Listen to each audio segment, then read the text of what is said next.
सामीन हजरात अस्सलामु अलैकुम व रहमतुल्लाहि व बरकातुहू। मेरे मोहतरम, क्या आप हज में जाने से पहले हज के बारे में जानकारी चाहते हैं? तो आप हमारे वीडियो में अंत तक बने रहे। आपको हमारे चैनल में काफी जानकारी मिलेगी।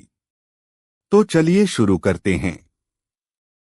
8 जिलहिज्जा को मिना में आपके काम।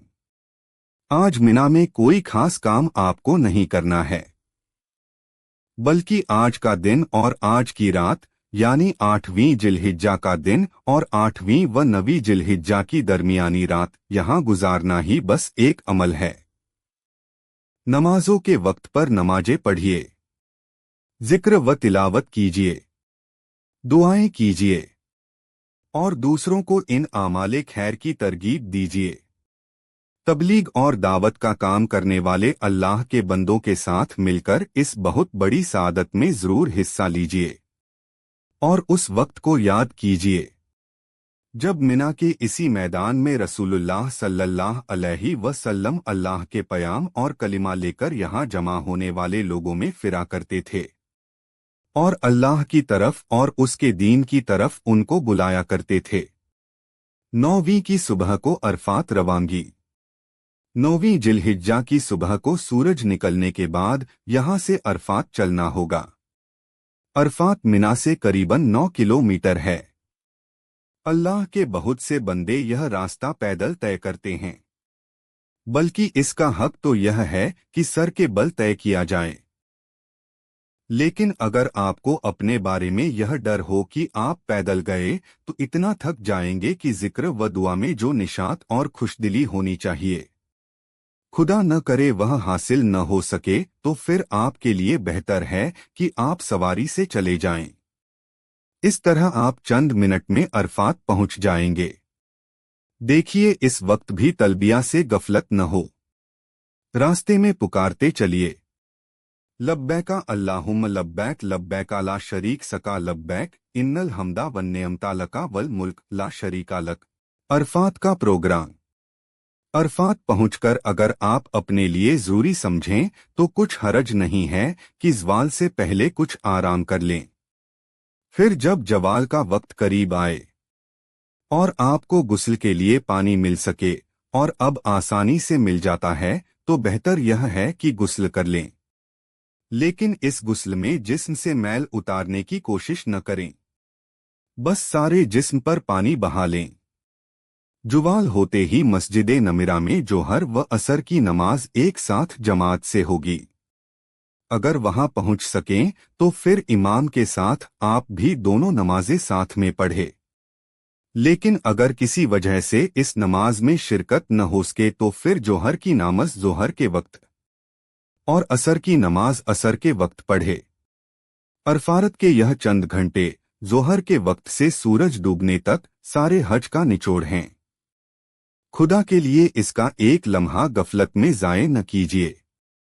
यहाँ का खासुल खास वजीफा दुआ व इस्तिगफार है, लेकिन हम जैसे आम लोगों के लिए देर तक दिलजमई और यकसुई के साथ सिर्फ दुआ में मशगूल रहना और उसमें अल्लाह की तरफ तवज्जो और ध्यान का कायम रखना मुश्किल है। इसलिए अपने ज़ौक़ के मुताबिक जिक्र व तस्बीह, तकबीर व तहलील और तिलावत में भी अपने को लगाए रखिए और थोड़े थोड़े वक्फे से तलबिया भी कहते रहिए। और जब दुआ करनी हो तो अपनी बेबसी व हाजत मंदी और अल्लाह ताला की बेइंतहा कुदरत और शाने कुन फ्यकून का ध्यान करके और ज्यादा से ज्यादा इल्हाह और इनाबत की कैफियत अपने अंदर पैदा करके और अरफात में हाजिर होने वालों के लिए मग़फ़िरत और दुआओं की कबूलियत के जो अल्लाह के वादे रसूलुल्लाह सल्लल्लाहु अलैहि वसल्लम के ज़रिए हम तक पहुँचे हैं, उनका यकीन अपने दिल में पैदा करके पहले अल्लाह से गुनाहों की माफ़ी और हर तरह के और हर मंजिल के मुआख़ज़े, पकड़ और अज़ाब से निजात मांगिए और उसकी बेइंतहा रहमत पर नज़र करके बेहिसाब मग़फ़िरत का सवाल कीजिए। अपनी सियाह कारियों और गुनाहों और तबाह कारियों को याद करके रोइए खूब फूट फूट कर रोइए और आज रोने और मांगने में कोई कमी न कीजिए। दुनिया और आखिरत की अपनी सब जरूरतें मांगिए। अल्लाह और रसूलुल्लाह सल्लल्लाहु अलैहि वसल्लम के बाद इस दुनिया में आपके माँ बाप आपके सबसे बड़े मोहसिन हैं। उनके लिए भी खूब दुआएं कीजिए। उनके अलावा अपने और मोहसिनों चाहने वालों, रिश्तेदारों, संबंधियों और दोस्तों के लिए मांगिए। सब ईमान वालों और ईमान वालियों के लिए मांगिए।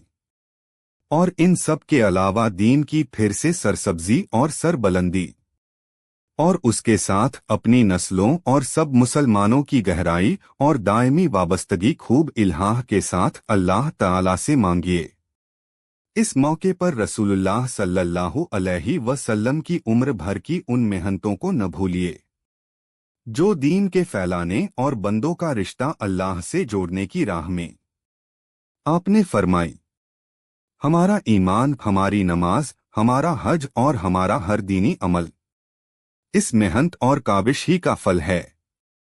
इसलिए आपके लिए और आपके आल और असहाब के लिए और हर ज़माने के दीन के खादिमों के लिए भी अल्लाह ताला से रहमत और दर्जात में बुलंदी की दुआ कीजिए। बेहतर है कि यही आपकी दुआ का खात्मा हो। अरफात में अल्लाह का जिक्र, उसकी तस्बीह व हम्द और उससे दुआ जहां तक हो सके खड़े होकर की जाए तो बेहतर है। अरफात में अपना एक मुशाहिदा 1368 के हज में जब यह सियाहकार बंदा वहां हाजिर हुआ तो अरफात के इसी मैदान में एक शख्स को देखा कि जोहर के बाद से वह अपने साथियों से भी अलग होकर रेत के टीले पर चला गया। मासूरा दुआओं की कोई किताब भी उसके साथ थी।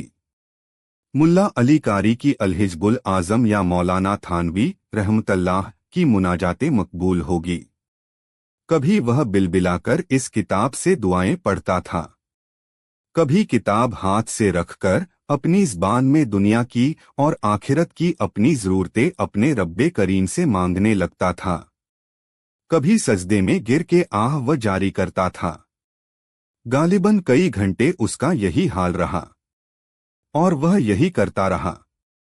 उसका तड़पना, बिलबिलाना और बेतहाशा आंसुओं के बहने से उसकी दाढ़ी और एहराम की चादर तक का खूब भीग जाना और इल्हाह व इब्तिहाल की एक अजीब शान के साथ अपने रब्बे करीम से उसका मांगना देखकर यकीन सा होता था।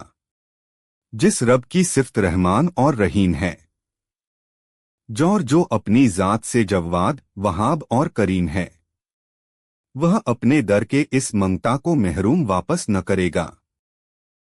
बहरहाल अरफात के मैदान में आज के दिन जिसको इल्हाह व इब्तिहाल की कैफियत प्राप्त हो जाए या इस किस्म की कैफियत पैदा न होने से दिल ही टूट जाए, इंशाअल्लाह उसकी कामयाबी यकीनी है। यहाँ बे-इख्तियार यह कह देने को जी चाहता है कि इन कैफियत के हासिल होने का आम ज़रिया इस दुनिया में इन कैफियत वालों की मोहब्बत और उनका साथ है। इसलिए बेहतर यह है कि हज को जाने से पहले किसी साहबे दिल की खिदमत व सोबत में कुछ वक्त गुजार के आप जाएं। अल्हम्दुलिल्लाह कि अभी अल्लाह की यह दुनिया अल्लाह के ऐसे बंदों से बिल्कुल खाली नहीं हुई है। और आप यूट्यूब से देख रहे हैं तो सब्सक्राइब कर लीजिए और फेसबुक से देख रहे हैं तो फॉलो कर लीजिए और लाइक शेयर भी कीजिए। फिर मिलते हैं अगले वीडियो में। खुदा हाफिज।